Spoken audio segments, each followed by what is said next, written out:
England ఊహించి కూడా ఉండదు మనం ఓవల్ టెస్ట్ గెలుస్తామని. రీజన్, మనోళ్ళు 374 పరుగుల లక్ష్యం ఇస్తే వాళ్ళు సునాయాసంగా ఛేదించేసేలా కనిపించారు. బెన్ డకెట్ 54 పరుగులతో ఇంగ్లాండ్కు కావాల్సిన ఆరంభాన్ని ఇస్తే జో రూట్, హ్యారీ బ్రూక్ సెంచరీలతో కథం తొక్కారు.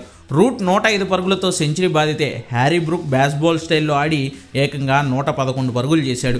ఓ దశలో 301 పరుగులకి కేవలం 4 వికెట్లు మాత్రమే కోల్పోయిన ఇంగ్లాండ్ 362 పరుగులకి ఆలౌట్ అయిపోతుందని ఎవ్వరూ అనుకోలేదు.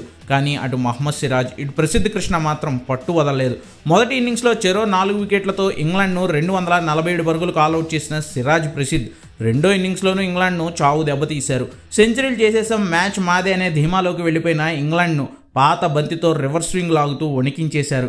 5వ టెస్టు 4వ రోజు 3వ సెషన్ నుంచి మొదలైన సిరాజ్, ప్రసిద్ధ్ విజృంభణ 5వ రోజు ఉదయానికి మరింత పీక్స్కి వెళ్ళింది. ప్రత్యేకించి సిరాజ్ వేసిన స్వింగ్ బాల్స్కి ఇంగ్లాండ్ టైలెండర్స్ దగ్గర సమాధానమే లేదు.